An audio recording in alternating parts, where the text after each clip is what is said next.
The USA and USSR engaged in a competitive race to have greater influence in the global south, which consisted of former colonies gaining newfound independence from the European countries. These newly independent countries often experienced power struggles and civil wars, as their former colonizers wanted to install puppet regimes under the guise of democracy in order to continue exploiting and looting those countries. So the United States would supply these puppet governments with weapons to suppress opposition under the pretext of protecting democracy, while on the other hand, the Soviet Union supported an armed liberation movement that rejected the bad deals their puppet regimes had with the former colonizers and were advocating for total emancipation from them. This often led to civil wars and proxy wars in the global south, and this is what is commonly referred to as the Cold War between the United States and the Soviet Union. During this era of the Cold War, South Africa was subjected to the apartheid system that enforced racial segregation, deprived black people of basic rights, and imposed severe restrictions on their lives, as they were confined to rural areas and townships, and their freedom of movement was restricted by the pass laws, which mandated the possession of internal passports known as the Dom Pass. Despite the brutal nature of this system, the United States and several European countries initially supported the apartheid government, as they perceived it as a safeguard against communism in the region. Instead of condemning the apartheid, they instead labeled freedom fighters like Nelson Mandela and Oliver Tambo as terrorists. On the 23rd of March 1960, the ANC and the PAC jointly led defiance campaign, marching to the police stations without carrying their Dom passes and demanding for the pass laws to be scrapped. The police opened fire on the crowd, killing 69 and wounding 186 black people in what is known as the Sharpeville massacre. Following this massacre, the Soviet Union withdrew its ambassador from South Africa, and the anti-apartheid struggle intensified and the repressive methods by the government became more violent. To defend themselves against the increasingly violent regime, Nelson Mandela and other leaders went into hiding and established the armed wing of the ANC, which became known as Umkhonto Wesizwe, with Mandela as its first commander. Clear declaration that this campaign is being run on peaceful and non-violent lines close the chapter as far as our methods of political struggle are concerned. There are many people who feel that it is useless and futile for us to continue talking peace and non-violence against a government whose reply is only savage attacks on an unarmed and defenseless people. And I think the time has come for us to consider, in the light of our experiences in this stay at home, whether the methods which we have applied so far are adequate. Soon after this, Nelson Mandela and other leaders were arrested after the CIA tipped off the apartheid government on their whereabouts. Following their arrest, the president of the ANC at the time, Chief Albert Luthuli, predicted that the situation would worsen and potentially leading to the banning of the ANC. He therefore instructed his deputy, O.R. Tambo, to go into exile and mobilize ANC's international support in condemning and opposing the apartheid system. Tambo settled in London, England. Soon after, the apartheid government indeed banned the ANC, assassinated its president, Chief Albert Luthuli, and sentenced Nelson Mandela and his co-accused comrades to life imprisonment in what was known as the Rivonia trial, leaving the ANC almost leaderless. But Chief Luthuli's remarkable wisdom and foresight ensured that should there be a leadership vacuum, or Tambo would just be in place to assume leadership of the ANC in exile. And indeed, he took over and served as the organization's president for the next 30 years. The struggle against apartheid should be intensified at all fronts.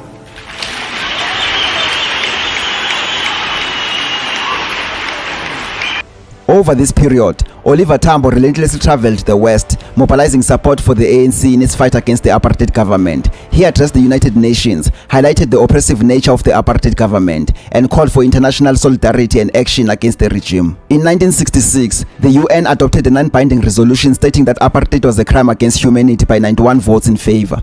Only 4 countries, namely Portugal, South Africa, the United Kingdom, and the United States, voted against the adoption of this resolution. So without the support of the two most influential Western superpowers, this resolution was doomed and meant nothing, as it was also non-binding. Most of the Western countries, including those who initially supported it, also ended up disregarding it and continued trading with the apartheid South Africa. This is when the ANC gave up on the West and started seeking support from the Soviet Union in the East to assist with funding and military training of Umkhonto Wesizwe. The Soviet Union welcomed the ANC with open arms and provided it with much needed financial and military support. Despite refusing to offer the necessary assistance to the ANC when they begged for it, the Western countries still had the audacity to express disapproval of the fact that the ANC was receiving support from the communists. This led to them and their media houses criticizing the ANC and branding it a terrorist organization. When we asked Oliver Tambo about his ties with the communists, he gave us this response. During the last World War, Britain, the United States, France were fighting Nazi Germany. So was the Soviet Union. a socialist state. They fought this common enemy together until they defeated it. What was the matter with that? Well, that depends. In South Africa, we have the apartheid system.